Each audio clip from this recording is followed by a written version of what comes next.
Well,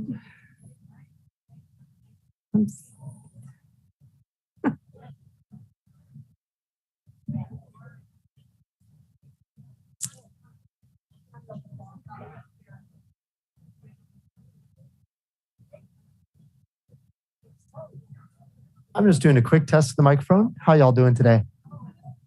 Good? Cool.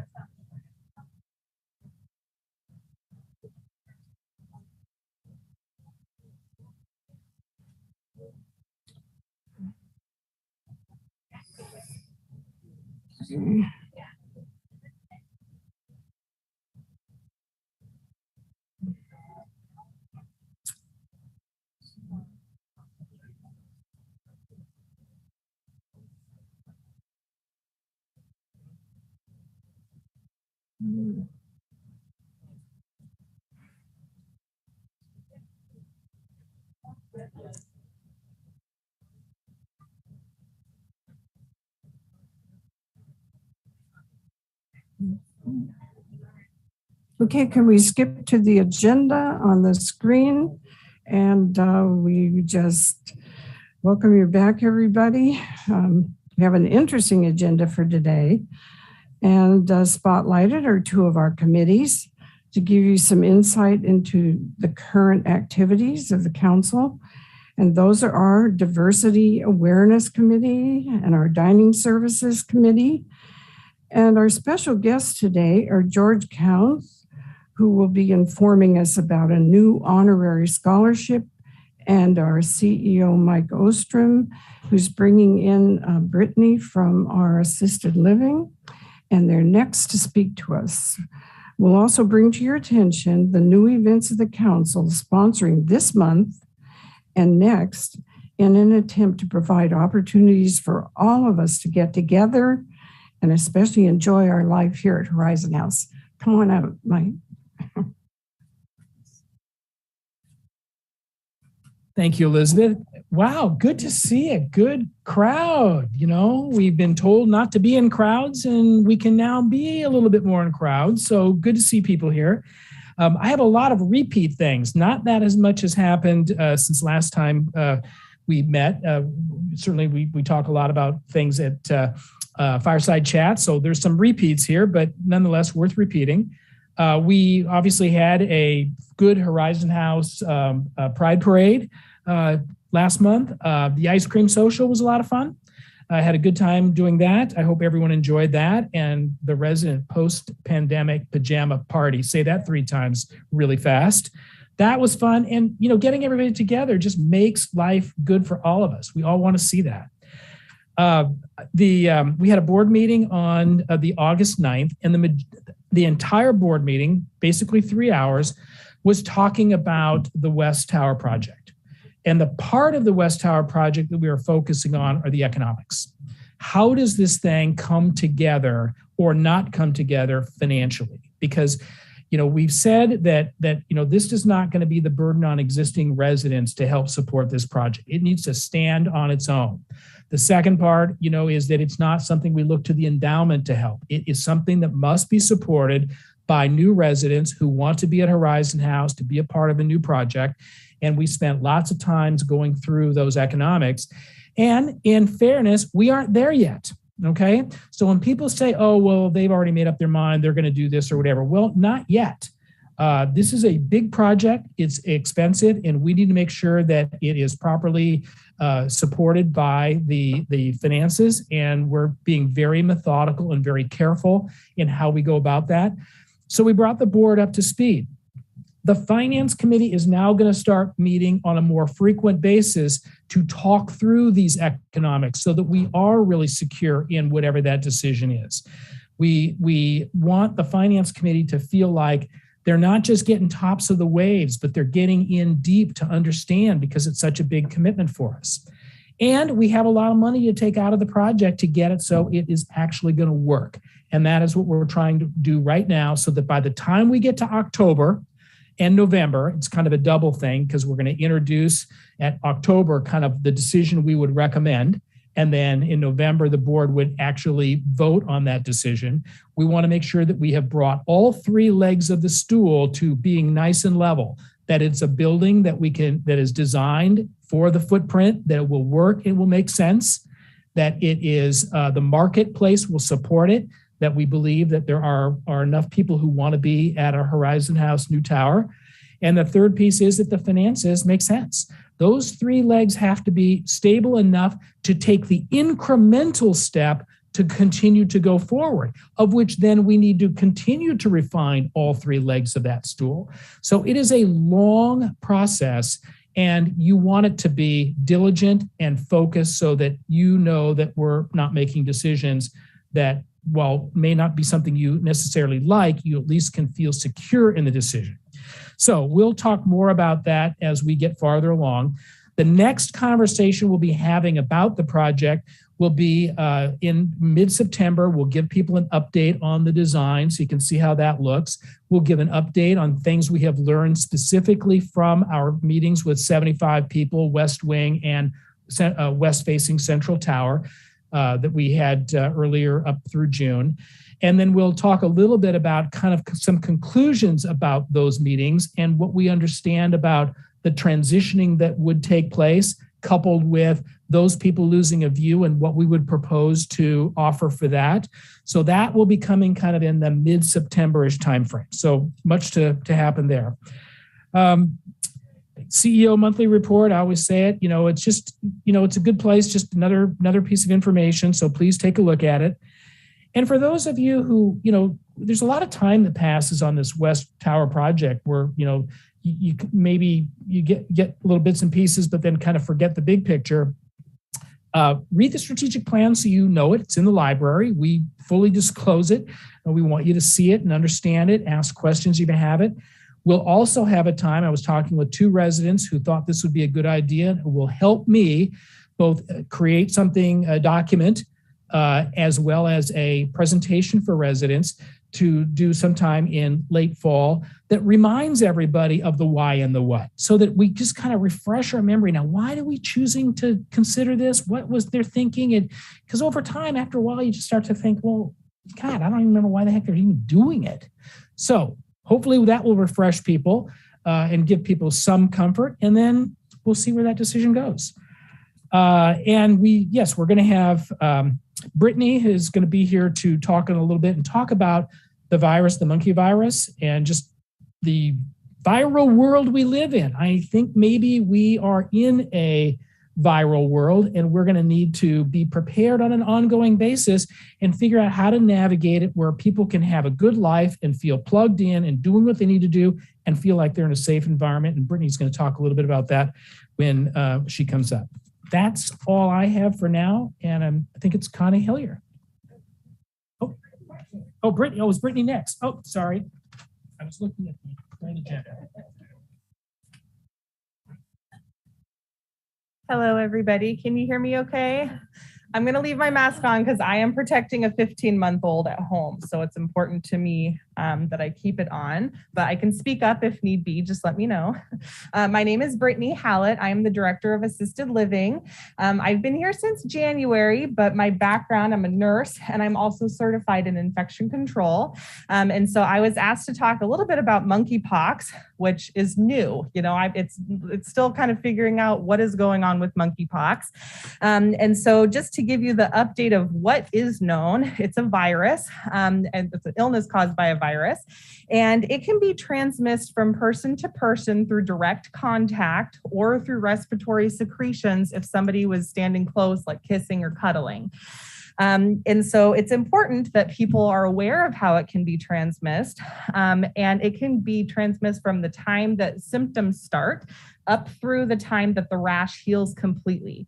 The signs and symptoms could include like a flu-like symptom, so fever, cough, sore throat, swollen lymph nodes. It can also include some respiratory issues like the cough and the chest congestion. And let's see here. It can last for about 2 to 4 weeks. So there is a vaccine available, but they are limiting the amount of vaccine is given out to people who might have had exposure, like known exposure or known high risk situations that they might have been exposed. And so it's not something that, while the cases are climbing, is not nearly like what COVID is, where it's so ubiquitous everywhere that everyone needs to be aware of all the things that you can do and all that stuff. And so as long as you're not participating in high risk activities with people who are known or suspected to have monkeypox, then there's not a big risk to you at this time. Let's see here. If you think that you have monkeypox or signs and symptoms of monkeypox, or if you think that you've been around somebody who's had the signs and symptoms of monkeypox and you just want to contact your local provider, and so you can explain to them and then they can direct you to what the next steps would be and do an evaluation. So that's what I know about monkeypox. The other thing is I just wanted to kind of let you know that because it's still an emerging virus, that as things update, as we learn more, as the CDC and King County Public Health puts out more information, if there's any changes, then we would let you guys know. And our virus task force is monitoring it. We're keeping track of what's going on. We talk about it regularly. Okay. I also just wanted to briefly put in a little plug about COVID-19. I'm sure that you guys have probably heard on the media that there's been some changes in the guidelines that CDC put out with the COVID-19 kind of infection control practices.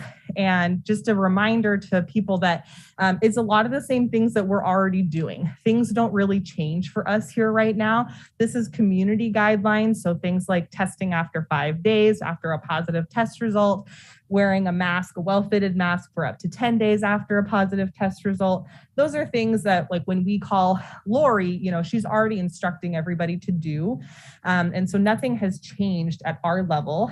And then when things are changed at the CDC level, at the national level, it takes a while for it to be filtered down to the state level and to the county level. And so we always have to follow whatever the most restrictive guidance is.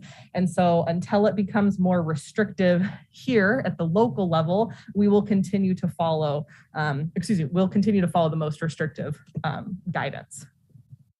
So we'll be monitoring that as well and keep you guys updated. Okay. Any questions before I go? Okay, thank you for your time.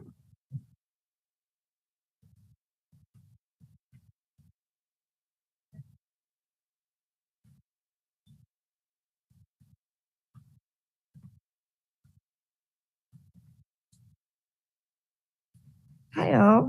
The members of the council have all received a final draft of the minutes of the last regular meeting, which was way back in June. I hope it can be more than dimly remembered. So I'm now submitting it for approval by the members of the council. Do I have a motion to accept? So moved. Okay, second? I second. All right, all in favor say aye. Aye. Opposed? Thank you.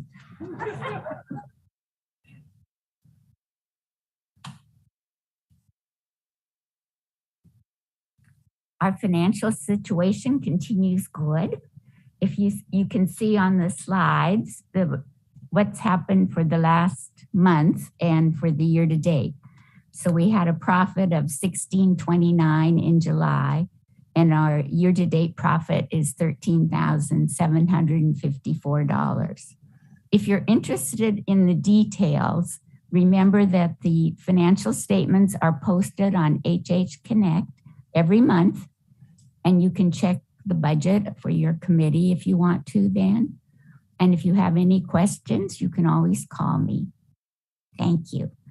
Now Barbara will give us an update on Monday Market.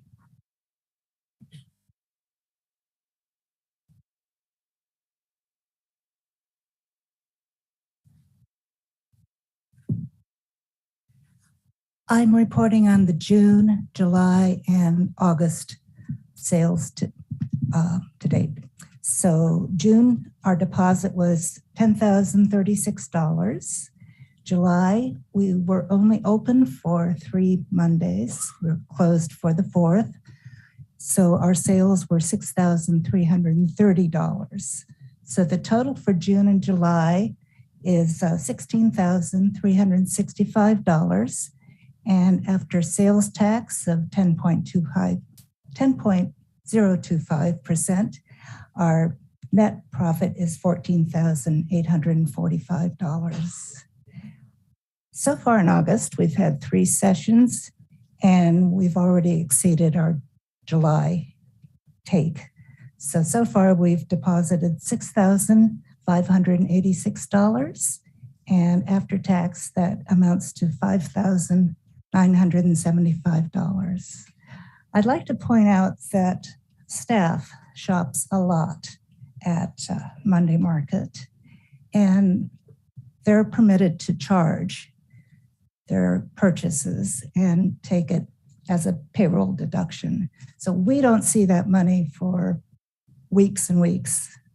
And so far in August, staff has charged $1,765 out of our, in addition to our sales of $6,000.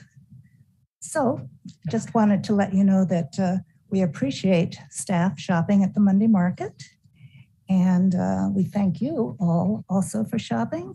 We can always use more volunteers. So contact Jennifer or me if you have some spare time. We work 7 days a week. Thank you. And Judy Ostro, Education Coordinator of Education Programs, is next on the agenda.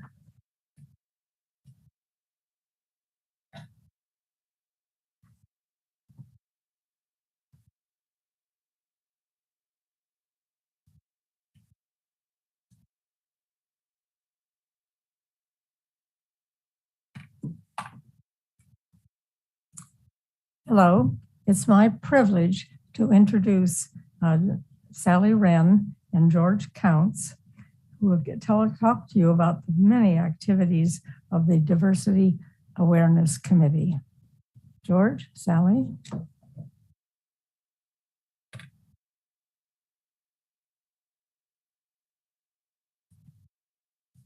Thank you, Judy, and good morning to everyone. It is my privilege to be here as chair of the Horizon House Diversity Awareness Committee, and I would like to read to you our Diversity Awareness Committee statement of purpose. The Diversity Awareness Committee helps Horizon House residents to value our rich heritage from people of a wide variety of ethnic, racial, and religious backgrounds, and of different genders and sexual orientations.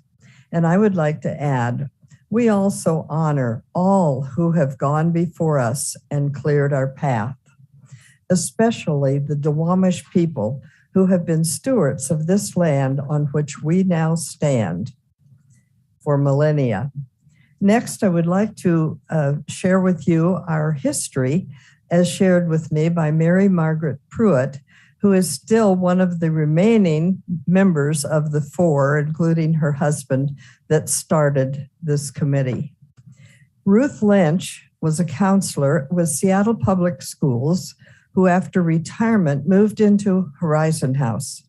In 2007, she was talking to another Seattle Public School retiree, Janet Stepatus Perry, who had been a master teacher of special education. Janet and her husband were also residents here. For one thing, Ruth wanted the resident head of the library to display her considerable collection of books by and about Black people, and racism issues to have a special placement in our library.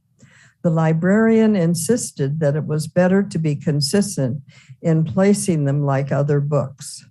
Ruth felt this was a racist decision. In addition, she told Janet of a dining room conversation where a resident used the offensive N-word as a description of Brazil nuts and refused to admit that it could be hurtful to Ruth. Because of these and other stories, Janet talked to my husband, Mary Margaret's husband, and me, Mary Margaret Pruitt, and several others, and of course with Ruth. We decided if Ruth would chair the committee, we would form a group discussion to try to raise the consciousness and sensitivity of our community to racial justice. We also agreed to lobby for more vigorous recruitment of racially diverse residents. Ruth Lynch was then clearly the instigator of the original Ethnic Awareness Committee, and ably chaired the committee for many years. Ever an educator, she helped the group immediately begin hosting information educational programs, the first of which was relating to Martin Luther King Jr. in January the 15th of 2008. Ruth was followed by two other chairmen and our dear Frank Jones, the fourth, a beloved, creative, and courageous leader for several years. The Diversity Committee, after I was writing this, has been very active. We have 16 members, and we always welcome new members and invite you to join us. We have a book and video lending diversity ethnic shelf in the library. We now have our special area just as you go in the door on the right, I think up one or two from the bottom. We sponsor weekly diverse movies each Friday at 2 p.m. on HHTV. The third Wednesday is our monthly program. Tomorrow at 7:30, we will be on Zoom and HHTV, as you see in the elevator and alert. And one of the things I'm really excited about was the coordination with the employee recognition staff led by Brian Holtz on various projects. His staff, if you remember, did an incredible job of the displays in the fireside room for the Black Month and for Pride and Juneteenth. We also participate with others with signs every Friday from 12 to 1 o'clock on the corners of Seneca and 9th Avenue for Black Lives Matter. And we also have a large sign made by one of our residents for Stop Asian Hate. We also participate in the past and we'll do it again mid-September, October, and possibly January. We'll offer a 5-week session for the dialogue on racist, prejudiced, who? Me? That's the name of our group. We did this last year. 6 of us spent almost a year going deeper using Lila Saad's book, Me and White Supremacy, with Frank Jones' leadership.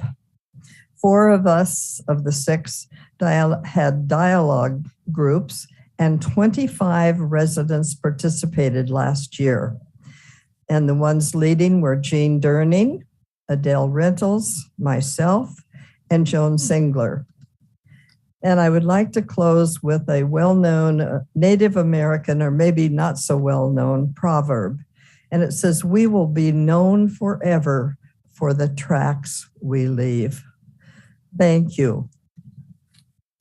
And next, I would like to, it's my pleasure to bring to the podium George Counts. But first, George, I want to say another thank you for taking your early retirement and coming back and spending 2 years of your epidemiology knowledge and sharing it with us and keeping us safer and informed. And so for that, we are grateful. And it's with pleasure I introduced George Counts.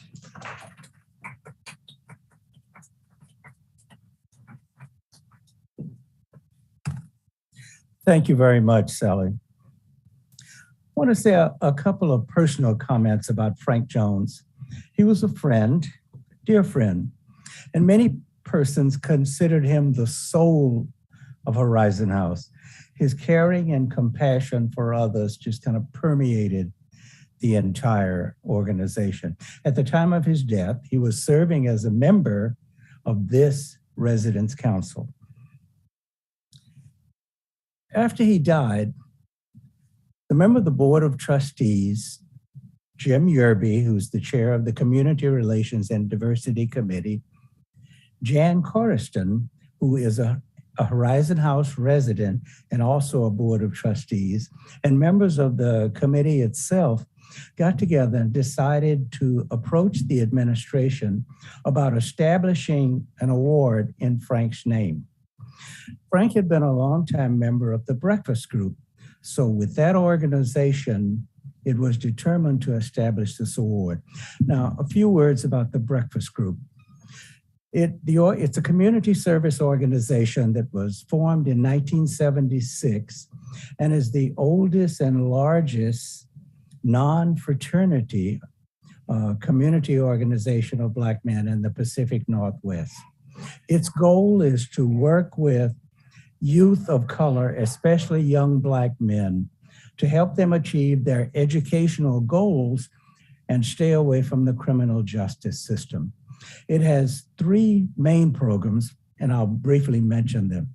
The first one is called Project Mister. It's a program in 5 Sierra high schools where Breakfast Group members go to the school weekly and interact with the students throughout the entire year. The second program is called Tie One On. It's a luncheon at the Four Seasons restaurant downtown where students from across the community are paired with mentors also from across the community and business world. And the two of them come together and the students learn to tie a tie. It's like a proverbial rite of passage event. The final program to mention is the All Achievers Program.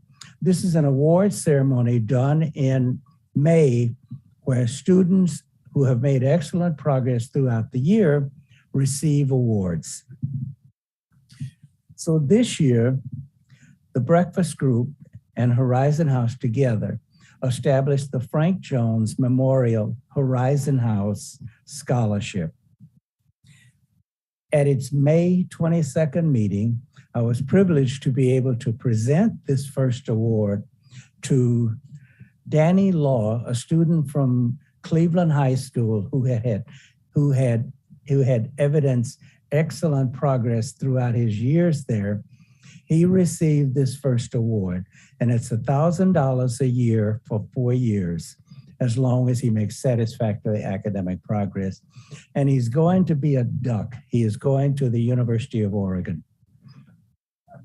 So the Horizon House has made a commitment to this continuing award so that each year Horizon House is involved in supporting one of these scholarship awards.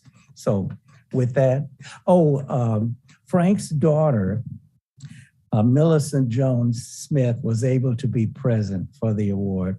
Patricia Valentine, his spouse, was not able to make it. So we are very pleased with the establishment of the Frank Jones Memorial Horizon House Scholarship Award. Thank you.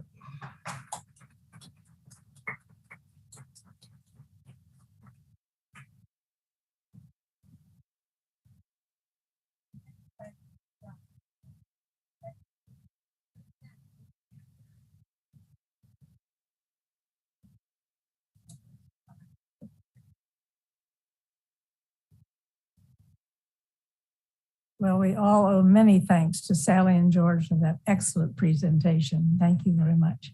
And now it's my privilege to also introduce to you Deanna Nelson, who will talk about the, what are you talking about, Diana? Oh, she's the coordinator of liaison committees. Thank you, Deanna.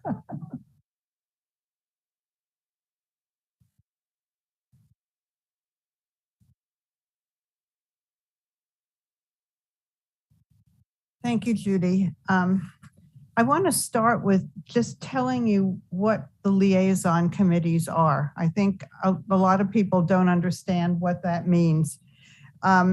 generally they are committees that have a staff member who meets with the committees at their regular meetings and participates in the meetings with them and listens to the committee's ideas and suggestions. That's all it is. It's an interface between us and administration. So I think these are really important committees, and I'm really honored to be a part of them. The dining committee is the liaison committee that we're going to spotlight today. And I know that dining is very near and dear to all of your hearts, so you're going to listen very carefully to what Doris Ray has to say, right? She's really been working diligently on your behalf, and she also needs to know what your concerns are and what your ideas are and what your questions are, because she works with staff and she can relay them to staff. So you need to tell her these things, and you can also tell her when things go well, so she can tell staff that as well. They appreciate that. There's a representative from the dining committee every month on the Monday afternoon before the residence council meeting and after the residence council meeting. So someone will be here in the fireside lounge after this meeting, so you can go up with your concerns and questions and compliments. Take it away, Doris.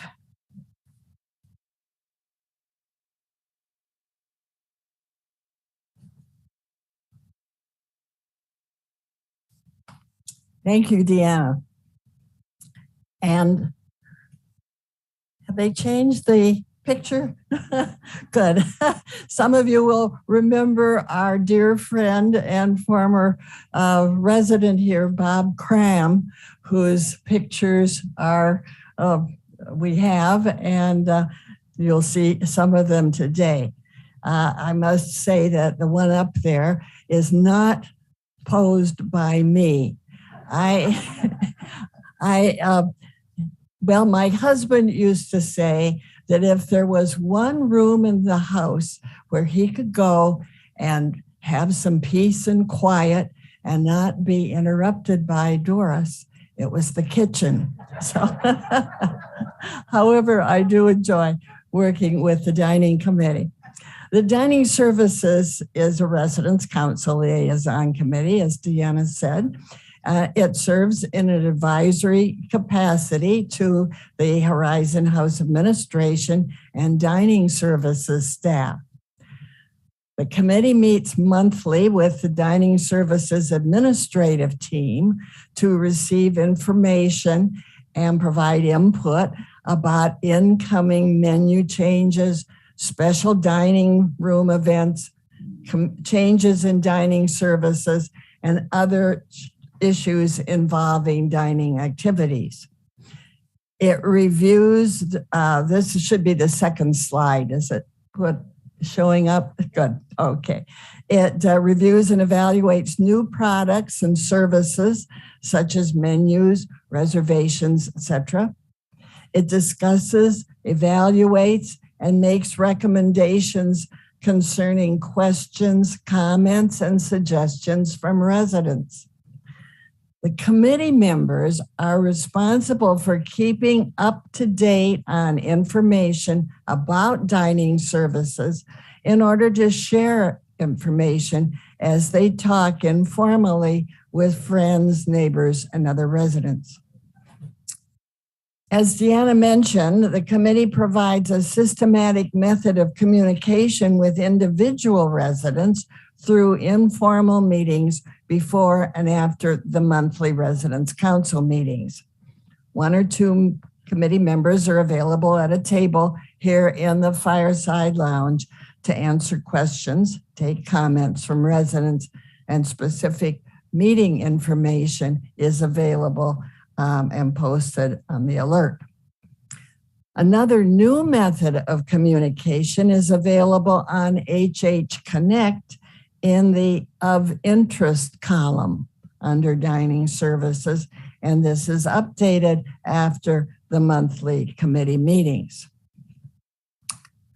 The committee has received a number of questions particularly from some of the newer residents, about the relationship between Horizon House and Morrison Company. So let me give you a bit of general background information that may provide answers to some of the questions that we receive. Third slide. Horizon House engaged Morrison in June of 2011 to manage the dining services department as food services were becoming increasingly complex, and Horizon House had limited experience in this area of operations, recruitment, and training. There were a number of benefits that came to us with Morrison's engagement. First, professional development. Morrison has long been recognized as a leader in the food service industry. And as a matter of fact, I can remember way back in my younger days when we used to travel to the South, and I loved to go to the Morrison cafeterias. They had wonderful food, and it was a regional, at that time, a regional cafeteria service. Delicious food. Dining service staff members benefit from the company's programs, such as an extensive menu file, nutrition information, and audit tools for compliance with food safety and serving methods.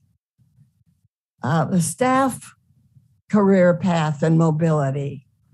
As you can well recognize, Horizon House has limited dining services positions to which staff can be promoted.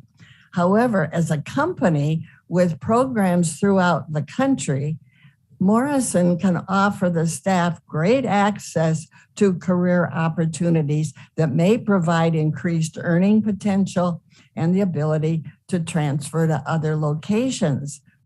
As we've seen recently, when former Director Barry McCaffrey received a promotion to a position in Texas with increased responsibilities. You may recall that our former executive chef Lindsay was promoted to a regional chef position in Colorado. And when our executive chef Steve Carlson was interested in transferring to a different location, he landed here at Horizon House, much to our delight and appreciation. Another benefit is resident satisfaction. Morrison provides access to resident satisfaction survey tools to enable information for dining services improvement. It also provides access to programs such as Open Table for ease of scheduling reservations and enabling resident comments. Morrison can also provide access to more vendors and better pricing for goods and food products than can be purchased by standalone entities such as Horizon House. So, how are Horizon House and Morrison connected? Well, of course, through staff. Although they are employed and paid by Morrison, our dining staff usually think of themselves as Horizon House employees, and Horizon House provides the same services to all of our staff members. They also share in the Employees Recognition Fund. Payments. Each month, Horizon House pays Morrison the funds that cover all employees' wages and benefits, the food and supply costs, and equipment purchases and benefits, maintenance. In other words, the cost of the dining services is paid directly by Horizon House, essentially a transfer of payment of funds. In addition, Horizon House pays a management fee, which goes to cover the overhead of recruitment, employment, and training of new employees, the ability to access replacement management staff for interim assignments when recruitment takes place for permanent, while recruitment takes place for permanent management, and access to resources for new programs, etc. You may recall that we had some temporary chefs after Chef Lindsay left and before Chef Steve came aboard. The HH choice dining choice dining fee that we residents pay to Horizon House each month is completely independent of Morrison. This fee helps to support the cost of living in a community that provides on-site dining services. However, the choice dining fee does not fully cover the cost of the food service program. It never has. The average annual cost of operating this department is considerably greater than the amount Horizon House receives from choice dining. I'm now switching to a problem that Dining Services Committee members have helped to solve: the lack of shady spots on the Horizon House decks. This problem was brought to the Dining Committee because apparently it became especially apparent when many of us sweltered in the sunlight during the summer picnic. The need for more tents became evident, and the umbrellas on the various decks, which were purchased at the time the North Tower was opened, have not adequately protected against the sun or the rain. Consequently, we bird-dogged solutions with staff members, the results of which are that upgraded umbrellas and additional tents are in the process of being ordered and will be with us sometime soon. The Dining Committee appreciates the opportunity to provide you information about its activities and services to the Horizon House community. And if you have questions or comments, I will be at a table, probably over in that direction, after the meeting as usual until 12:30. Thank you. The next speaker will be Joan Bowers.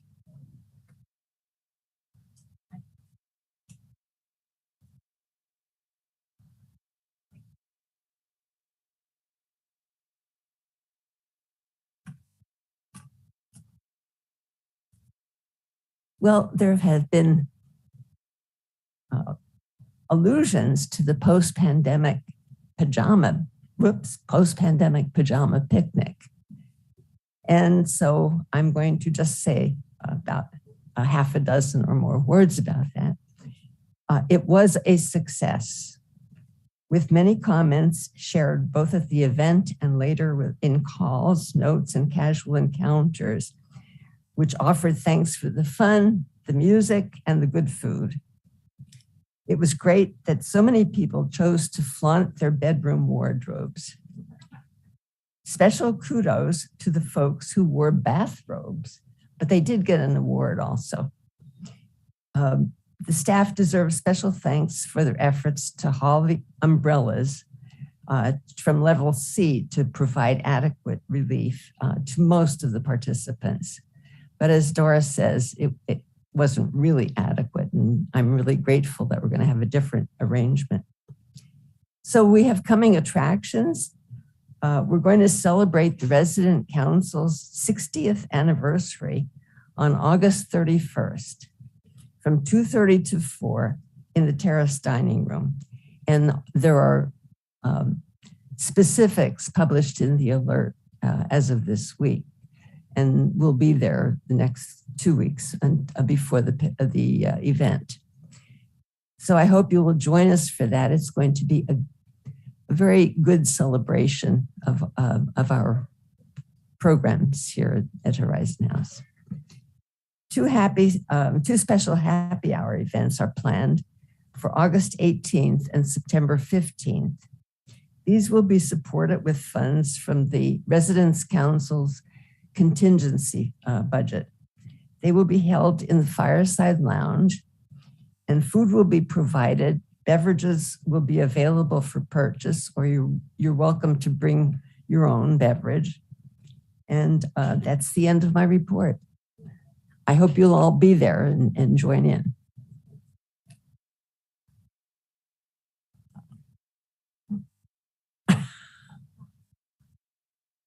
Bob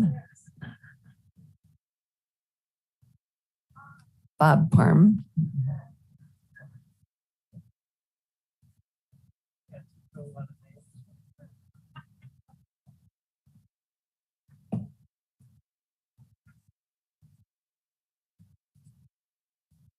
Yes, it's okay, Joan. I've been called a lot of things. Today, I want to announce that we are launching the start of a study on the feasibility of bringing a car share program to Horizon House. I think it's an idea whose time has come. The study is going to be done under the auspices of the Environment Committee, which has a great deal of enthusiasm and experience. And so a couple of things to note. Car sharing is a program where you reserve and check out a vehicle for a specific period of time. It's not ride sharing, it's car sharing. You are basically in charge of the car. So you can take the car and go grocery shopping. You can go visit the grandkids in Tacoma or Everett, or do some street racing out on Alki. No, I don't think you want to do that. But anyway, you are charged for the use of the vehicle for that period of time. The first part of the study is to determine the interest. I've gotten some feedback already that there is some interest there. I would ask all those people that are interested, drop me an email, it's in the directory, or put a note in my mailbox 9E and let me know. And the importance of that is when we go and start talking with the various vendors, we have an idea of how many people we can be talking about. And I think it helps in clarifying some of the options that are available to us by the vendors as they go through this action. After we've met with the vendors and determined the possible options, we will then get some idea of projected cost of implementing the program. We will then work with the administration on ways of implementing the program. And I want to say at this point, the administration is very supportive of the idea. I think they're going to help us quite a bit in the implementation strategy. After that point, we will begin implementing a sign-up program. So I don't have a time frame for you right now. A lot of it is going to depend on the number of vendors that we meet and the options that become available. But I certainly will keep you posted. Thank you. And then Carol, I think you're next.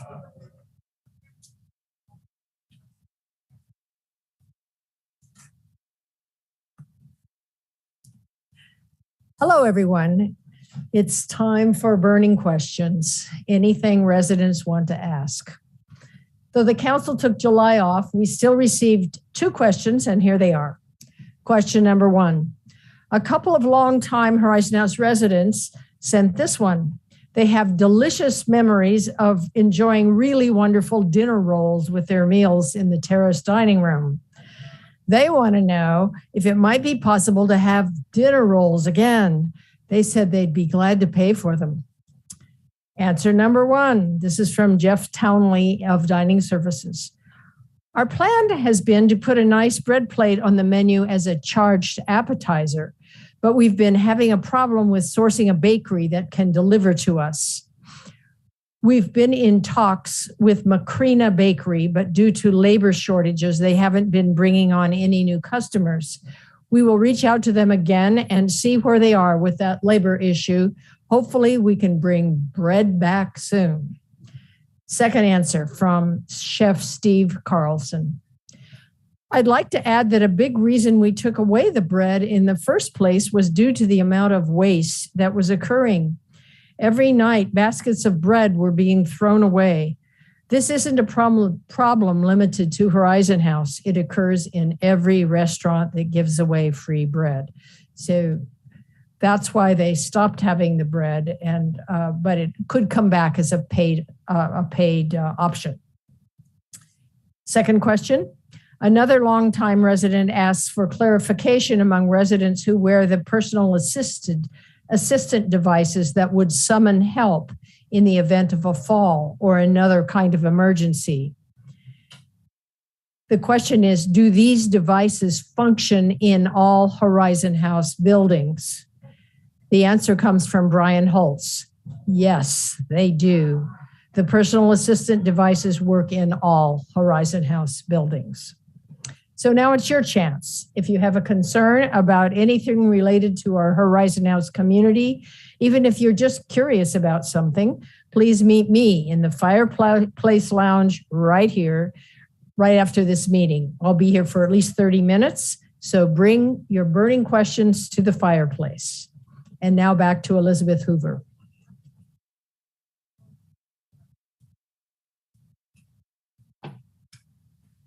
So I've been asked, because I'm a member of the Philanthropy Committee for the Board of Trustees, to make the following announcement. The deadline for applying for GYM grants is September the 8th. GYM grants are for projects that make residents and staff life just a little brighter at Horizon House. They're often written and awarded to residents' council groups. And for the spring cycle, 9 grants were awarded, totaling $25,000. And some of the grants awarded in this cycle included a quilting machine, a bridge dealing machine, a mannequin torso for Erica Campbell to use in Memory Cafe, and $25,000 is available for the next grant cycle. So please contact Ruth Ann or Charlene in Philanthropy or a member of the GYM committee to discuss your ideas. I just want to tell you, next month, we have a packed meeting again, already planned. And at this meeting, you're going to hear from Ann Anderson concerning world concerns. And this is one of our most active committees, faithful about producing a program every month and something of interest to all of us about world affairs. And we'll also hear from Jack Carr about a newly formed and timely mental health advisory group, which will be functioning here at Horizon House for the benefit of all of us residents. Now, are there any questions or comments about anything that occurred at this meeting today? Yes. Just want to give a quick heads up to everybody watching on HHTV. We did have an audio issue for this presentation where the audio doesn't quite line up with what you're seeing on the picture. So just for everyone on HHTV and watching through video, we're aware of the problem and we apologize. We'll look into that one so we can get it right by next time. Thank you to our IT team. I know they work hard to make this happen. Say it again. No, somewhere else. So no further questions or comments. The